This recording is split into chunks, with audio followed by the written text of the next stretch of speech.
Assalamualaikum warahmatullahi wabarakatuh. Kembali lagi di channel Berita Mistis. Untuk kisah kali ini masih melanjutkan dari kisah yang sebelumnya, sebuah kisah yang berjudul Suro Gendeng. Kisah dari tulisannya Reddy Plesetan. Dan sebelum kita lanjut ke ceritanya, tekan dulu tombol like video ini dan jangan lupa tekan juga tombol subscribe channel ini. Nyalakan juga lonceng notifikasinya agar tidak ketinggalan cerita-cerita lainnya dari channel ini. Dan seperti apa untuk lanjutan dari kisah ini? Langsung saja kita masuk ke ceritanya.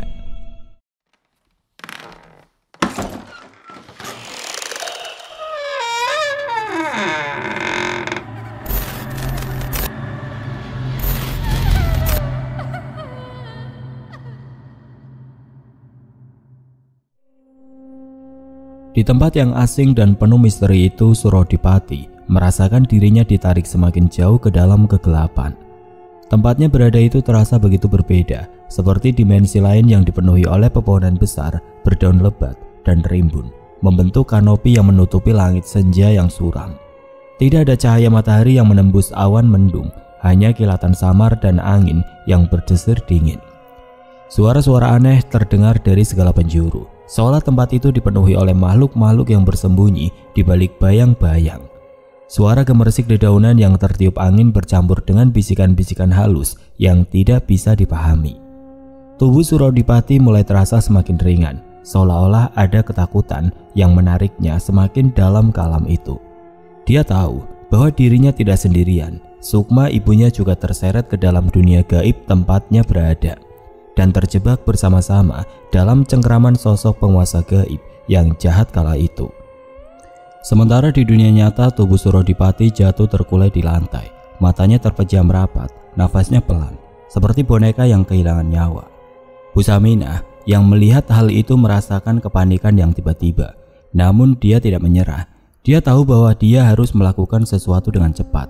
Tanpa berpikir panjang, Bu Saminah yang dibantu Pak Samijo langsung mengangkat tubuh Surodipati dan memindahkannya ke dipan bambu yang ada di rumahnya.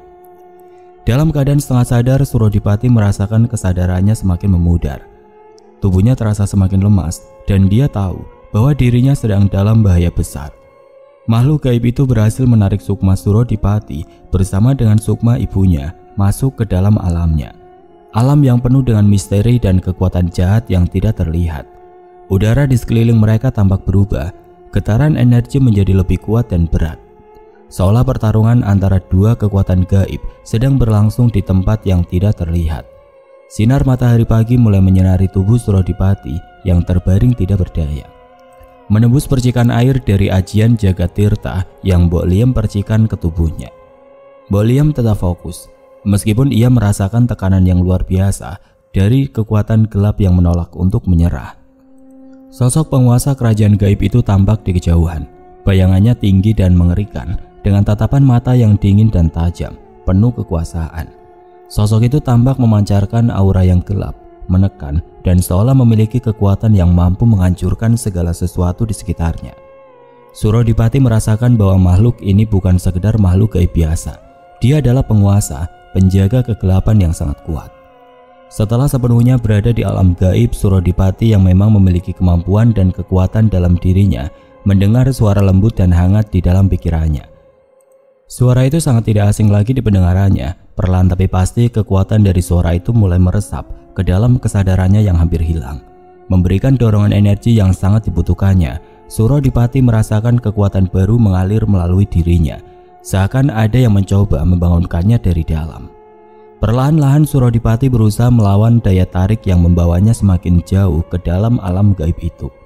Dia mengumpulkan seluruh kekuatan yang tersisa dalam dirinya, memusatkan pikirannya untuk kembali ke dunia nyata. Dengan tekad yang kuat, dia melawan kekuatan gelap yang menguasai tempat itu, mencoba untuk menggapai sinar yang berasal dari dunia nyata. Dalam pergumulan batin yang hebat itu, Surodipati tahu jika sosok penguasa gaib di tempatnya berada tampak marah.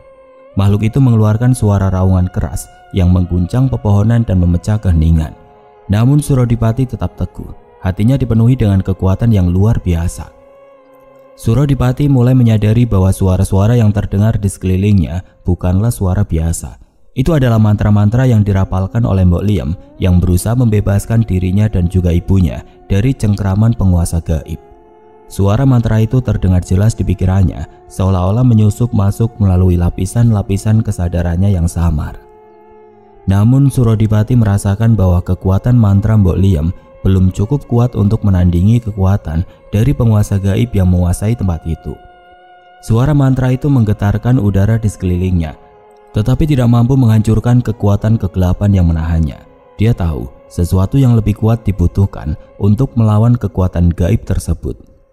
Sesuatu yang lebih mendalam dan lebih kuat daripada mantra yang sudah dirapalkan.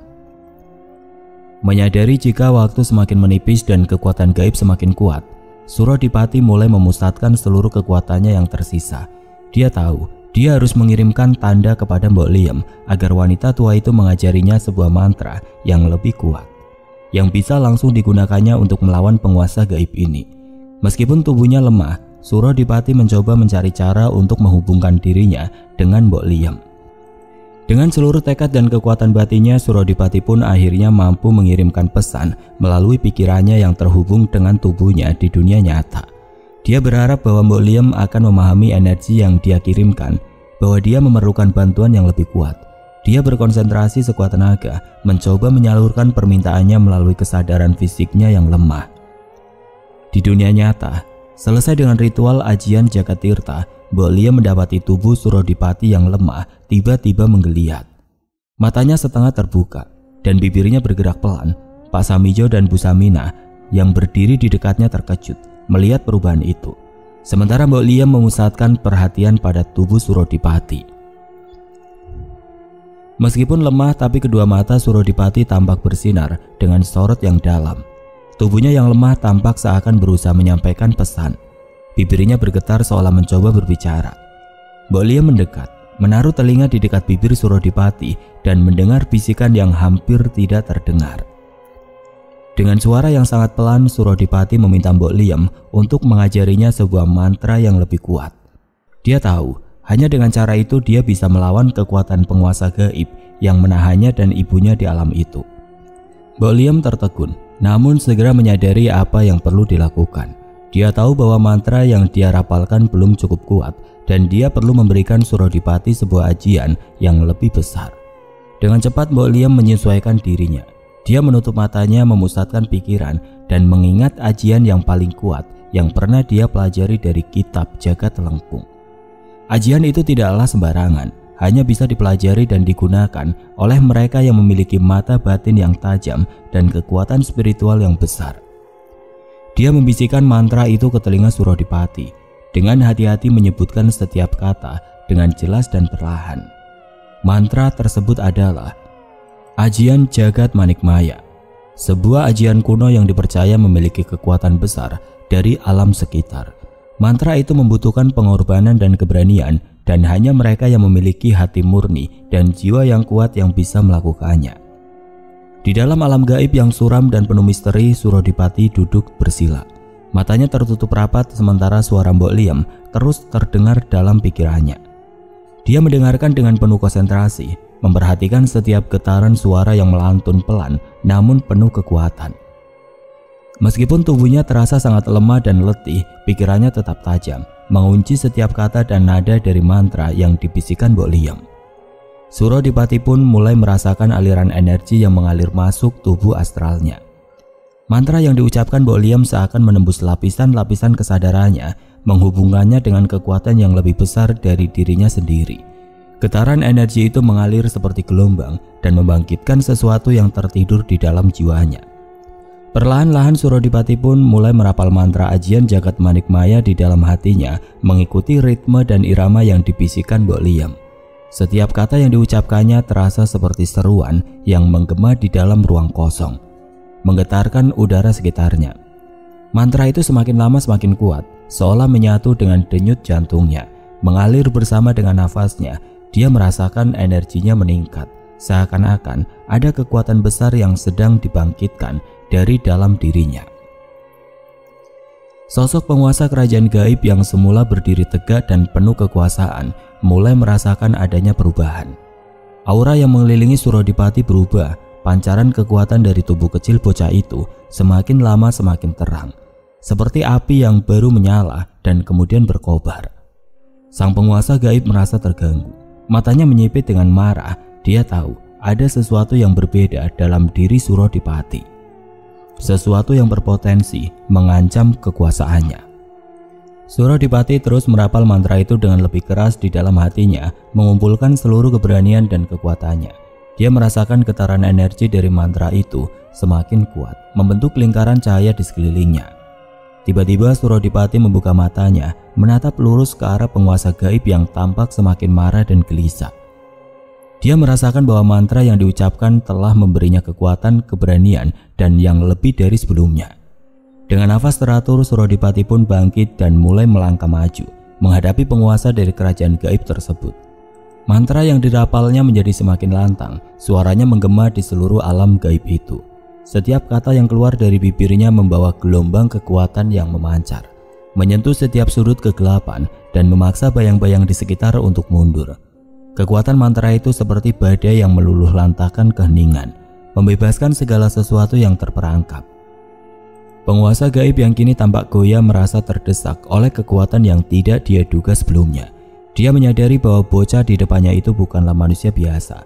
Ada kekuatan batin yang luar biasa dalam dirinya, kekuatan yang diwariskan oleh leluhur yang penuh dengan ilmu pengetahuan spiritual yang membuat penguasa gaib itu merasa marah, namun juga takut. Dengan suara yang keras, Surodipati mengakhiri mantra dengan seruan yang mengguncang alam gaib itu. Cahaya yang dipancarkannya semakin terang, menembus hingga ke dasar kegelapan, memecah setiap energi negatif yang ada. Sosok penguasa kerajaan gaib itu terhuyung, terdorong ke belakang oleh kekuatan yang tidak terduga. Cahaya dari tubuh Surodipati semakin kuat, menyinari seluruh alam gaib, mengusir bayang-bayang gelap yang melingkupinya.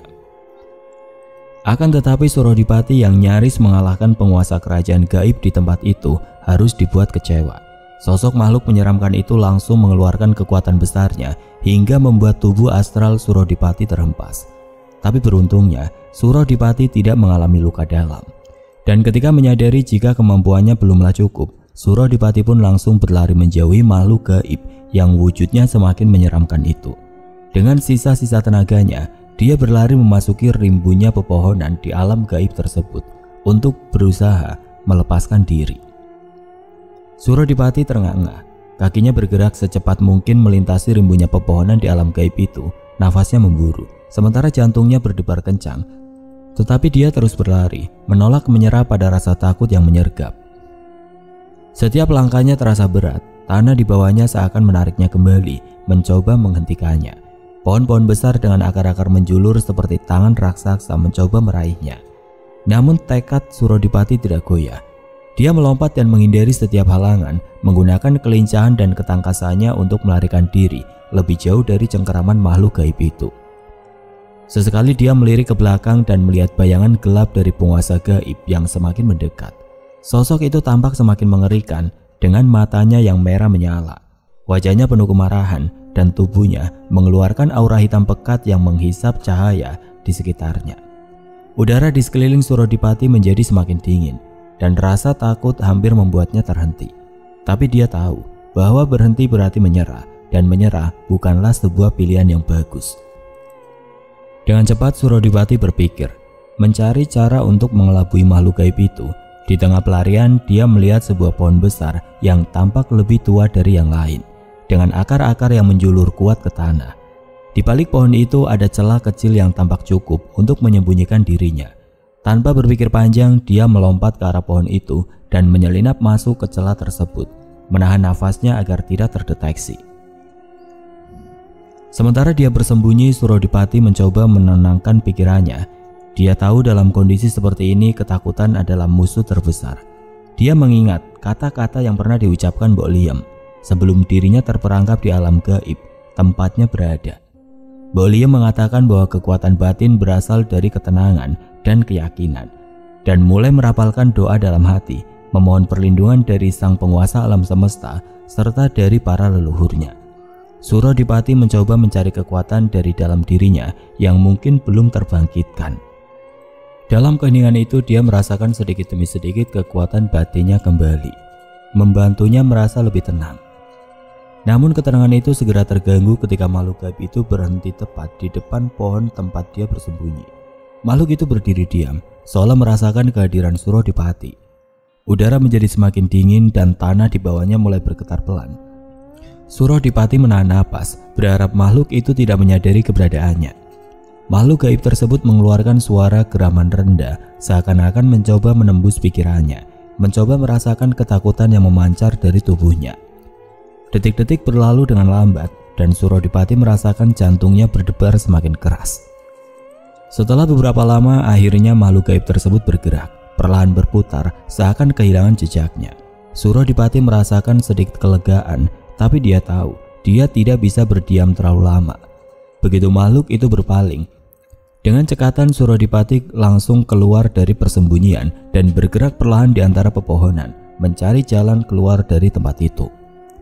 Dia terus maju, mencoba menghindari pandangan makhluk gaib itu. Dengan ketakutan yang membuncah di hatinya, Surodipati kembali berlari. Namun kali ini dia merasakan sesuatu yang berbeda. Ada suara di dalam hatinya, suara Mbok Liem yang berkata, "Jangan menyerah, gunakan kekuatanmu." Surodipati tahu dia harus mencari jalan keluar dari alam gaib ini, atau setidaknya menemukan cara untuk kembali memanggil energi yang lebih besar lagi. Dia berlari sekuat tenaga, berharap masih ada harapan untuk bertahan hidup dan menyelamatkan ibunya dari cengkraman makhluk jahat itu. Langit senja di atasnya terlihat semakin kelabu, dan angin malam membawa suara-suara bisikan yang mengerikan. Tapi di tengah semua itu, Surodipati terus berlari, berjuang untuk keluar dari kegelapan yang mengancam dirinya.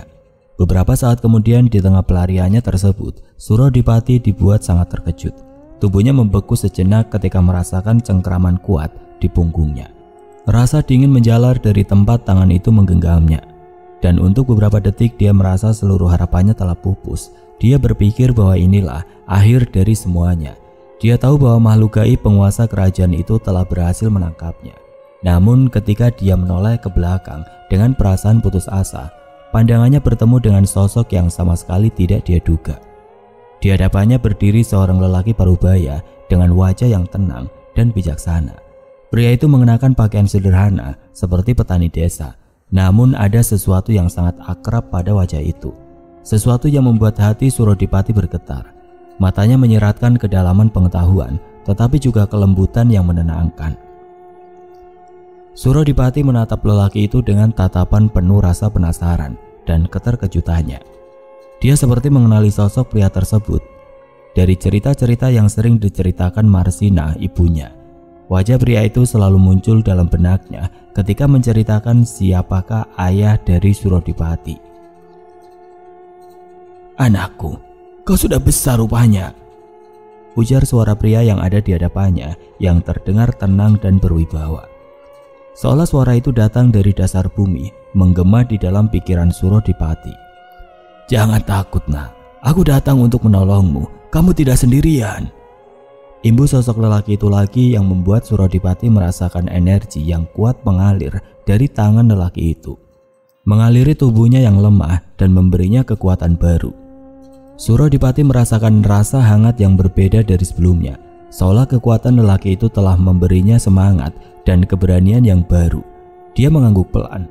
Meskipun bibirnya tidak mampu mengucapkan sepatah kata pun, hatinya merasakan kehadiran yang luar biasa. Dan dia tahu, ini bukan hanya bayangan atau ilusi. Lelaki ini adalah seseorang yang memiliki hubungan yang sangat kuat dengannya. Seseorang yang datang untuk menyelamatkannya di saat-saat yang paling kelam. "Paman ini siapakah?" pikir Surodipati dalam hatinya. Meskipun suara itu tidak terucap dari bibirnya, lelaki itu tersenyum lagi, seakan mendengar pertanyaan yang tidak terucap tersebut. "Namaku Wiryono, dan aku adalah ayah kandungmu, nak." Surodipati terdiam, matanya semakin berbinar. Dia tidak merasa takut lagi. Tidak ada rasa gentar di hatinya. Kehadiran lelaki itu seperti cahaya yang menembus kegelapan, memberikan sebuah harapan yang baru. "Kata ibu, bapak meninggal sebelum aku terlahir ke dunia ini. Apakah paman ini sukma dari bapak aku itu?" tanya Surodipati yang membuat sosok lelaki yang mengaku bernama Wiryono itu tersenyum sambil mengusap kepala bocah lugu itu. "Apa yang ibumu katakan itu benar, nak. Tapi apa yang aku alami itu bukanlah kematianku yang sesungguhnya. Karena sejak hari itu aku terjatuh dari atas bukit. Sukmaku terdampar di tempat ini dan tidak dapat kembali lagi ke alam nyata maupun ke alam di mana para arwah seharusnya berada. Balas sosok Wiryono menjelaskan. Dengarkan aku nak, aku memiliki kekuatan yang lebih besar dari yang kau sadari. Tapi untuk menggunakan kekuatan itu, kau harus percaya pada dirimu sendiri dan memanggil energi leluhurmu. Imbu sosok lelaki itu menjelaskan sesuatu yang belum sepenuhnya dimengerti oleh Surodipati. Lelaki itu kemudian merapatkan kedua tangannya, menggumamkan sebuah mantra yang terdengar asing di telinga Surodipati. Udara di sekeliling mereka terasa bergetar, dan cahaya dari tubuh lelaki itu semakin terang, seolah menggantikan matahari yang hilang di langit senja. Ikuti kata-kataku nak. Kita akan memanggil kekuatan leluhur untuk melawan kekuatan kegelapan ini dan keluar dari sini. Ujar lelaki itu dengan penuh semangat. Surodipati mengangguk dan meskipun hatinya masih diliputi kebingungan, ia merasakan kekuatan baru yang perlahan-lahan bangkit dari dalam dirinya. Ia mengikuti setiap kata yang diucapkan oleh lelaki itu, mengulang mantranya dengan penuh keyakinan. Suara mereka berdua bersatu, memancarkan getaran energi yang luar biasa, membuat langit di atas mereka perlahan-lahan berubah dan kegelapan mulai terpecah.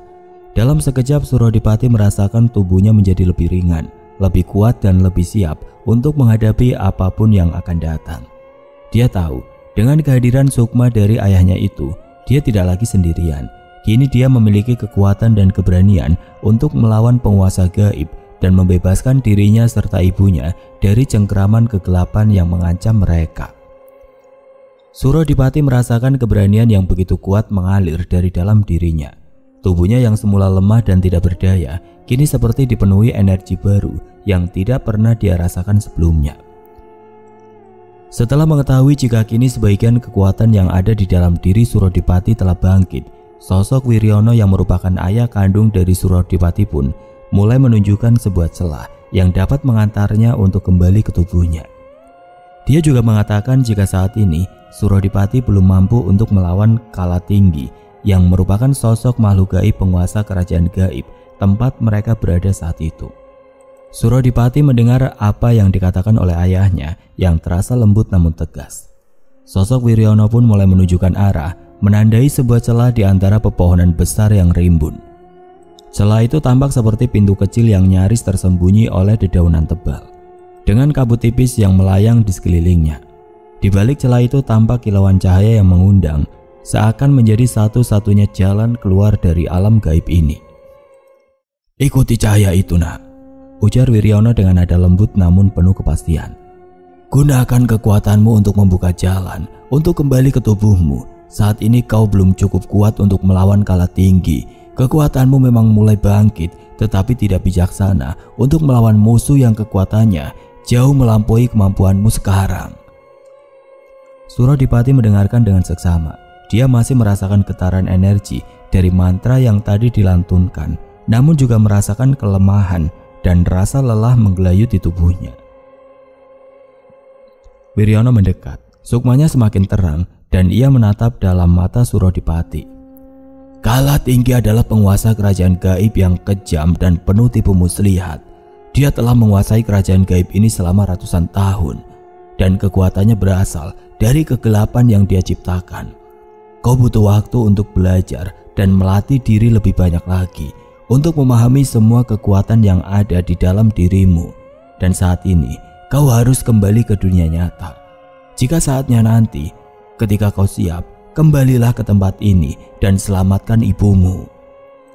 Untuk sementara waktu, biar aku yang menjaga ibumu di sini, walau dari kejauhan. Dengan berat hati Surodipati mengangguk. Dia tahu apa yang dikatakan ayahnya sangatlah benar.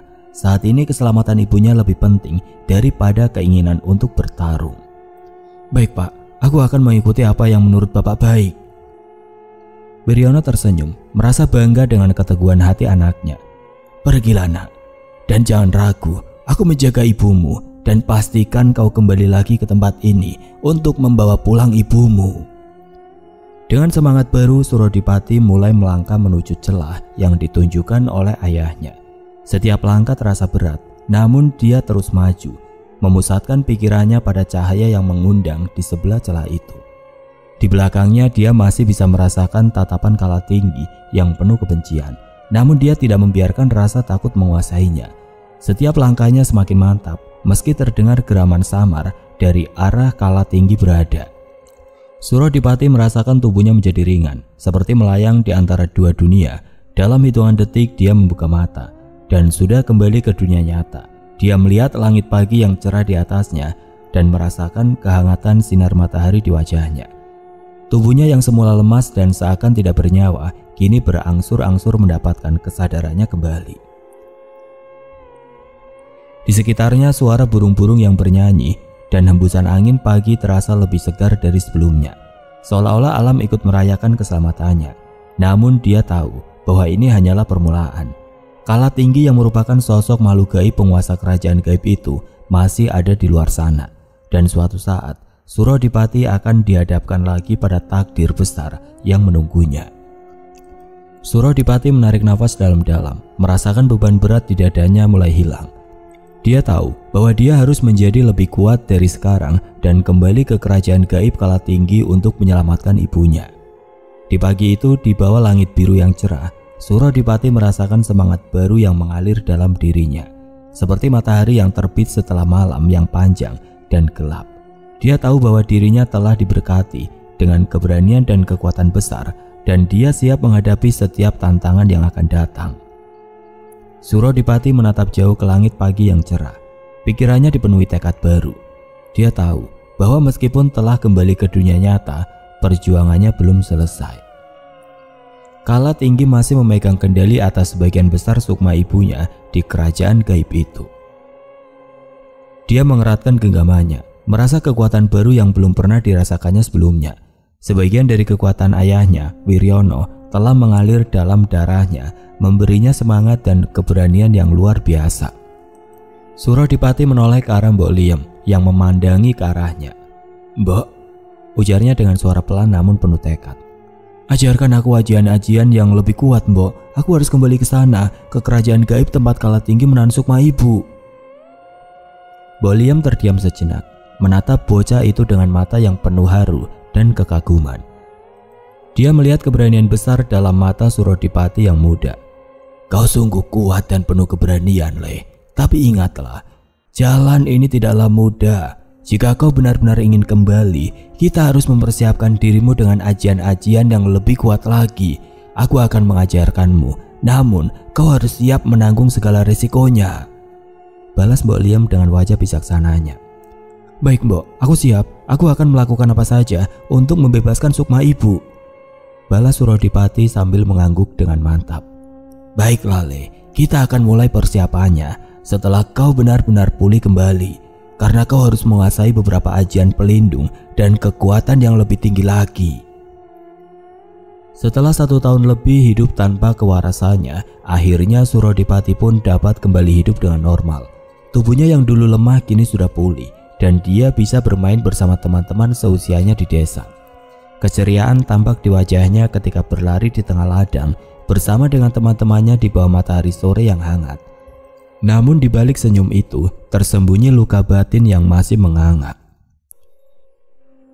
Setiap kali melihat ibunya yang duduk termenung tanpa kesadaran di beranda rumah, hatinya terasa seperti diiris sembilu.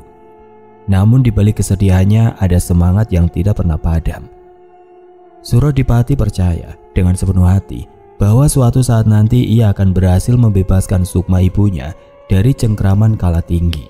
Setiap malam dia berdoa dengan khusyuk, meminta petunjuk dan kekuatan dari Sang Pencipta serta leluhur dan alam semesta. Dia tahu bahwa pertempuran yang akan datang tidak akan mudah, tetapi dia telah menyiapkan diri dan akan belajar dari Mbok Liem serta mengasah kekuatan batinnya. Bocah kecil bernama Surodipati yang kini sering dipanggil dengan nama Suro Gendeng mulai sering bermeditasi di bawah pohon beringin tua di pinggir desa. Dia merasakan getaran energi yang mengalir dari akar pohon ke tubuhnya. Dia berusaha merasakan alam, mendengar bisikan angin, dan menghubungkan diri dengan kekuatan batin yang ada di sekelilingnya. Setiap mantra yang telah dia pelajari dari Mbok Liem, dia ulangi dalam hati, meresapi maknanya dengan mendalam. Setiap hari dia merasa lebih kuat, lebih yakin bahwa suatu hari nanti dia akan mampu mengalahkan Kala Tinggi dan membawa pulang sukma ibunya. Waktu terus berjalan, dan di setiap langkahnya Surodipati menyadari bahwa dia sedang dipersiapkan oleh alam untuk misi yang lebih besar. Dengan tekad yang semakin kuat, Surodipati memutuskan untuk tidak menyerah. Di dalam hatinya, dia menyimpan janji yang kokoh. Janji seorang anak yang bertekad untuk menyelamatkan ibunya apapun yang terjadi. Sebab dia tahu dirinya dilahirkan dengan kekuatan besar dan dia tidak akan membiarkan kekuatan itu sia-sia. Setelah mendapatkan waktu yang tepat, Mbok Liem pun mulai mempersiapkan semua kebutuhan yang diperlukan untuk ritual tersebut. Sebelum mengajarkan kitab Jagat Langkung yang berisi berbagai ajian-ajian sakti, Mbok Liem harus terlebih dahulu membersihkan tubuh dan batin Surodipati. Proses pembersihan ini sangat penting agar para leluhur merestui apa yang akan dilakukannya. Mbok Liem melangkah dengan tenang menuju ruang khusus di dalam rumahnya, tempat di mana ritual-ritual penting biasanya dilaksanakan. Ruangan itu remang-remang, hanya diterangi oleh cahaya temaram dari beberapa lilin yang diletakkan di sudut-sudutnya. Asap dupa mulai mengepul, menyebarkan aroma khas yang menenangkan, menandakan dimulainya proses yang sakral. Di tengah ruangan, sebuah tikar pandan telah dibentangkan. Di atasnya Mbok Liem menata sesaji dengan teliti. Diletakkan dengan penuh perhitungan sesuai tradisi yang telah diwariskan secara turun-temurun. Setelah semua persiapan selesai, Mbok Liem memanggil Surodipati. Dengan langkah mantap, Surodipati memasuki ruangan, mengenakan pakaian putih bersih yang telah disediakan sebelumnya. Ia tahu bahwa momen ini sangat penting dan rasa hormat serta ketenangan terpancar dari wajahnya. Mbok Liem memulai dengan merapalkan mantra-mantra kuno. Suaranya lembut namun penuh wibawa, menggema di seluruh ruangan. Air suci yang telah diberkati sebelumnya dia percikan ke tubuh Surodipati. Dimulai dari kepala hingga kaki, setiap percikan disertai dengan doa agar segala kekotoran, baik yang terlihat maupun yang tidak terlihat, dapat disucikan. Ketika ritual pembersihan selesai, Mbok Liem menatap Surodipati dengan penuh kebanggaan. Dia tahu bahwa muridnya itu kini telah siap menerima ajaran-ajaran yang terkandung dalam kitab Jagat Langkung. Kini saatnya bagi Surodipati untuk melangkah ke tahap selanjutnya, untuk mendalami ajian-ajian sakti yang akan membawanya pada perjalanan yang lebih dalam menuju pemahaman hakiki tentang dunia dan seisinya. Dengan penuh rasa syukur, Mbok Liem membuka kitab Jagat Langkung dan memulai pelajaran yang akan mengubah hidup Surodipati selamanya. Karena Surodipati telah memiliki mata batin yang terbuka dengan sempurna, Mbok Liem memutuskan untuk langsung mengajarkan ajian Sukmo Landung. Ajian ini adalah salah satu ilmu kanuragan yang sangat langka dan kuat, serupa dengan ilmu meraga sukma. Namun dengan kekuatan dan kemampuan yang lebih mendalam, ajian Sukmo Landung memungkinkan seseorang untuk melepaskan sukma atau rohnya dari raga fisiknya, sehingga bisa berpergian ke alam-alam yang tidak kasat mata dan menjelajahi dimensi yang tidak terjangkau oleh mata manusia biasa. Ajian Sukmo Landung. Ajian ini memerlukan ketenangan batin dan kekuatan pikiran yang luar biasa. Hanya dengan mencapai keseimbangan antara tubuh dan sukma, kamu bisa melakukannya, Le. Ujar Mbok Liem menjelaskan. Surodipati terus memperhatikan dengan seksama apa yang disampaikan oleh Mbok Liem. Surodipati memejamkan mata, menarik nafas dalam-dalam dan perlahan-lahan melepas semua beban duniawi dari pikirannya. Setelah beberapa saat, Surodipati merasakan tubuhnya semakin ringan. Perlahan-lahan dia merasa seperti melayang, meskipun tubuh fisiknya masih tetap duduk di tempat. Sukmanya mulai terpisah dari raga dan merasakan kebebasan yang belum pernah dia alami sebelumnya. Dalam wujud sukma, Surodipati bisa melihat dunia dengan cara yang berbeda dan lebih luas serta lebih jelas. Dengan bimbingan Mbok Liem, Surodipati mulai menjelajahi alam-alam yang tidak kasat mata. Dia bisa melihat makhluk-makhluk gaib yang sebelumnya hanya dia dengar dalam cerita-cerita. Di antara kabut yang menyelimuti dunia spiritual itu, Surodipati menyaksikan sesuatu yang aneh namun mempesona, penuh dengan energi-energi yang mengalir dalam bentuk cahaya. Namun Mbok Liem selalu mengingatkan untuk tetap fokus dan menjaga koneksi dengan tubuhnya. Dan jangan pernah membiarkannya sukma terlepas terlalu jauh dari raga, karena jika dia tidak menyeimbangkan kondisi tubuhnya dengan kondisi sukmanya, dia bisa tersesat di alam gaib dan sulit untuk kembali lagi ke tubuhnya. Surodipati terus melatih ajian Sukmo Landung dengan penuh kehati-hatian. menguatkan kontrolnya atas Sukma agar dapat kembali ke raga kapan saja dia inginkan. Mbok Liam yang selalu mengawasi dengan cermat, dia merasa sangat puas dengan perkembangan Surodipati. Dia tahu bahwa muridnya itu memiliki potensi yang besar dan akan mampu menguasai ajian Sukmo Landung dengan sempurna. Setelah merasa yakin bahwa Surodipati telah menguasai ajian Sukmo Landung dengan baik, Mbok Liam memutuskan untuk melanjutkan pengajaran ke tahap yang lebih tinggi. Kini saatnya bagi Surodipati untuk mempelajari ajian Dasageni, sebuah ilmu kanuragan yang sangat kuat dan mematikan. Ajian ini memanfaatkan energi murni yang ada di dalam tubuh pemiliknya, mengubah menjadi senjata yang mampu menyerang dengan kekuatan dahsyat. Di tempatnya berlatih, Mbok Liam mengarahkan Surodipati untuk berdiri di tengah lingkaran yang telah dibuat dengan hati-hati di atas tanah, menggunakan kapur putih. Lingkaran tersebut dikelilingi oleh berbagai simbol kuno yang berfungsi sebagai penghubung antara energi alam dengan energi tubuh manusia. Ajian ini bernama Ajian Dasageni. Ajian ini adalah ilmu yang mengumpulkan dan memurnikan energi dari dalam tubuhmu, lalu melepaskannya sebagai kekuatan untuk menyerang lawan. Tapi ingat, energi ini haruslah berupa murni yang tidak terkotori oleh emosi dan energi negatif seperti amarah atau kebencian. Surodipati mengangguk, menyadari betapa pentingnya apa yang sedang disampaikan oleh Mbok Liam. Dia pun mulai memusatkan pikirannya sambil merapal mantra yang telah dihafalnya, lalu menarik nafas dalam-dalam dan merasakan aliran energi di dalam tubuhnya. Mbok Liam terus membimbingnya dan membantu Surodipati memfokuskan energinya ke dalam satu titik di pusat tubuhnya, yaitu pusar, tempat energi tenaga dalam yang paling kuat berada. Seiring berjalannya waktu, Surodipati mulai merasakan panas yang semakin meningkat dalam tubuhnya. Energi murni yang terkumpul di dalam tubuhnya mulai berpendar seperti api yang menyala terang, namun tetap terkendali di bawah pengawasan ketat pikirannya.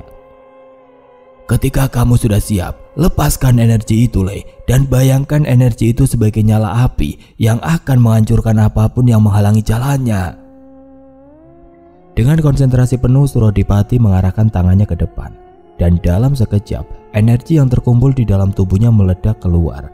Energi dalam bentuk bola api, namun tidak kasat mata itu, melesat cepat ke arah titik yang dia tuju. Tanah di depan Surodipati bergetar, dan udara di sekitar mereka seolah terbakar oleh panasnya energi yang dilepaskan.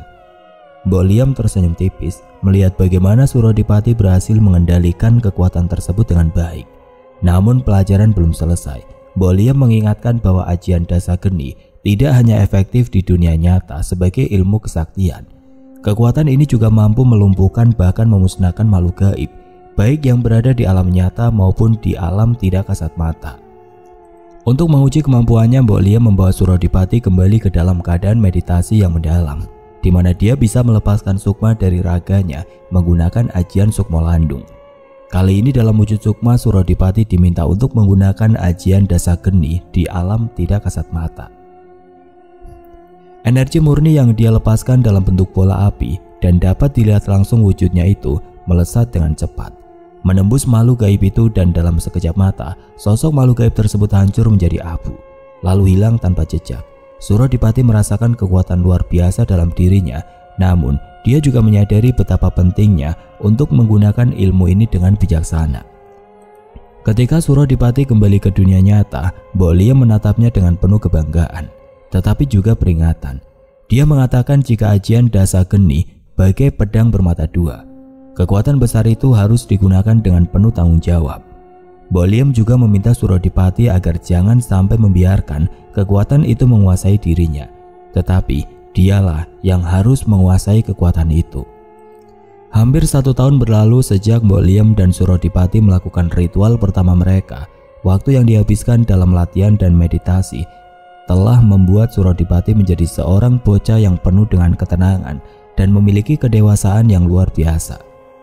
Dia kini telah menguasai ajian Sukmo Landung yang memungkinkan Sukma atau rohnya untuk menjelajah ke alam tidak kasat mata, serta ajian Dasageni, ajian yang memberinya kekuatan untuk menyerang dengan energi murni. Merasa bahwa Surodipati telah mencapai tingkat penguasaan yang layak, Mbok Liam memutuskan untuk melanjutkan pengajaran ke tingkat yang lebih tinggi. Kali ini dia akan mengajarkan 2 ajian pelindung yang sangat penting, yaitu Ajian Jagat Kanoman dan Ajian Jagat Kasepuhan. Ajian Jagat Kanoman adalah ilmu pelindung yang berfungsi untuk melindungi diri dari serangan fisik maupun gaib. Ajian ini berbentuk seperti perisai energi yang tidak terlihat, namun sangat kuat dan mampu menahan berbagai jenis serangan, baik dari manusia maupun makhluk halus. Sementara itu Ajian Jagat Kasepuhan adalah ilmu yang lebih spiritual, memungkinkan penggunanya untuk memanggil kekuatan dari para leluhurnya. Dengan ajian itu Surodipati bisa memanggil roh para leluhur yang akan memberikan kekuatan dan bimbingan, serta membantu dalam menghadapi musuh yang sangat kuat. Setelah semua persiapan selesai, Mbok Liam memulai ritual dengan memanjatkan doa-doa untuk para leluhur dan memohon restu dari Sang Maha Pencipta serta bimbingan mereka untuk ajian-ajian yang akan diajarkan. Pertama-tama Mbok Liam mengajarkan ajian Jagat Kanoman. Dia membimbing Surodipati untuk merasakan aliran energi dalam tubuhnya, mengumpulkannya di pusat-pusat tenaga dalam, dan kemudian membentuknya menjadi perisai tidak terlihat di dunia nyata yang melingkupi tubuhnya. Surodipati memejamkan kedua matanya, merasakan energi yang mengalir dari pusat tubuhnya dan membayangkan energi itu membentuk lapisan pelindung di sekitar tubuhnya. Seiring dengan mantra yang dirapalkan Mbok Liam, dia merasakan kehangatan yang nyaman menyelimuti dirinya, seolah-olah ada perisai tidak kasat mata yang kini melindunginya dari segala ancaman. Setelah merasa bahwa Surodipati telah mampu menguasai ajian Jagat Kanoman, Mbok Liam melanjutkan ke ajian Jagat Kasepuhan. Ritual ini lebih mendalam karena memerlukan koneksi langsung dengan para leluhur. Mbok Liam membimbing Surodipati dalam meditasi yang lebih dalam, memintanya untuk memanggil roh-roh leluhur dengan penuh hormat. Ajian Jagat Kasepuhan.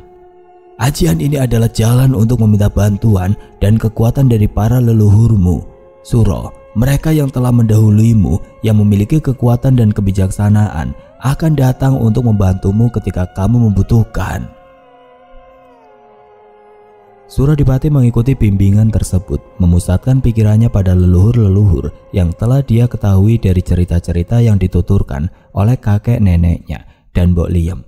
Dia merasakan kehadiran mereka, samar-samar pada awalnya, namun semakin jelas seiring dengan mendalamnya meditasi yang dilakukan. Saat ritual berakhir, Surodipati merasa diliputi oleh kekuatan yang tidak terbayangkan. Dia menyadari bahwa ajian Jagat Kasepuhan bukan hanya tentang memanggil leluhur, tetapi juga tentang menghormati dan menjaga warisan mereka. Sebuah hubungan yang akan terus mengalir dalam darah dan jiwanya. Setelah selesai mengajarkan beberapa ajian yang diambil dari kitab Jagat Langkung, Mbok Liam merasa bahwa Surodipati telah mencapai tingkat penguasaan yang luar biasa atas ilmu-ilmu kanuragan yang diberikan kepadanya. Namun untuk melengkapi semua ajian yang telah dimilikinya, ada satu tahap akhir yang harus dilalui oleh Surodipati untuk mendapatkan benda pusaka yang akan menjadi pelengkap dan penyempurna kekuatannya. Mbok Liam tahu bahwa benda pusaka tersebut tidak bisa diperoleh dengan cara biasa. Untuk mendapatkannya, Surodipati harus menjalani laku tapapati geni, sebuah ritual yang sangat berat dan membutuhkan ketahanan fisik dan mental yang luar biasa. Di sebuah tempat yang terpencil di kaki gunung yang jarang dikunjungi manusia, Mbok Liam bersama Pak Samijo dan Bu Samina menuntun Surodipati ke sebuah goa yang sunyi. Goa itu telah dipilih dengan hati-hati karena keheningannya, tempat di mana energi alam murni mengalir dengan kuat. Di dalam gua itu Surodipati akan menjalani laku tapapati geni. Sebelum Surodipati memasuki gua, Mbok Liam memberikan wejangan terakhir. Jika apa yang akan dilakukannya adalah ujian terakhirnya dari serangkaian laku ritual serta pembelajaran yang telah ditempuhnya. Surodipati mengangguk dengan penuh keyakinan. Dia tahu bahwa ujian itu adalah bagian dari takdirnya, jalan yang harus dilalui untuk mencapai kesempurnaan sebagai seorang kesatria sejati. Dengan tekad bulat, dia melangkah masuk ke dalam gua, meninggalkan Mbok Liam, Pak Samijo, dan Bu Samina. Di dalam gua yang gelap gulita, waktu seakan berhenti. Surodipati duduk bersila, berusaha mengendalikan pikirannya yang mulai diliputi oleh bayangan-bayangan dan bisikan-bisikan halus yang mencoba menggoyahkan tekadnya. Waktu berlalu tanpa ada perubahan, tapi Surodipati tetap teguh pada laku yang dijalaninya. Pada puncak laku tapa tersebut, di saat tubuhnya hampir mencapai batasnya, Surodipati tiba-tiba merasakan kehadiran sesuatu yang luar biasa.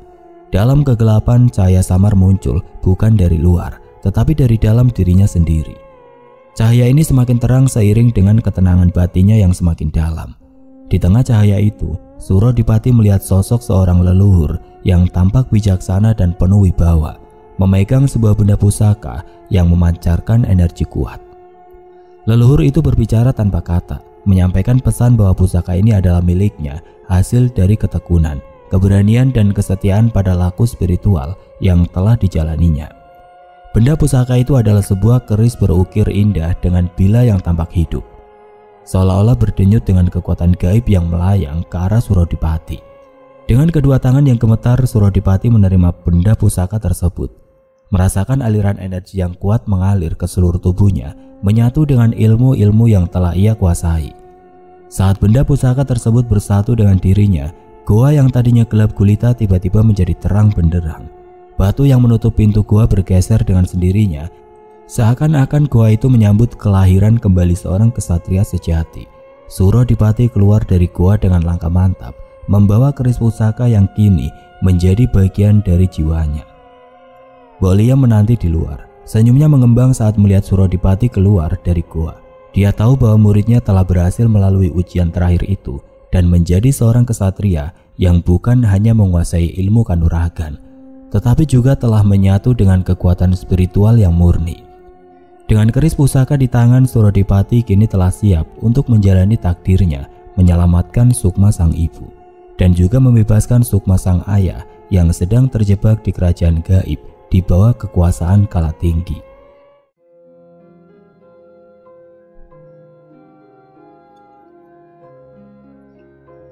Oke teman-teman, sekian untuk kisah kali ini. Bagaimana menurut kalian tentang kisah ini? Tulis komentar kalian di kolom komentar. Dan buat teman-teman yang baru bergabung, jangan lupa untuk like, comment, share, serta subscribe channel ini. Dan nantikan kisah-kisah horor berikutnya tetap di channel Berita Mistis.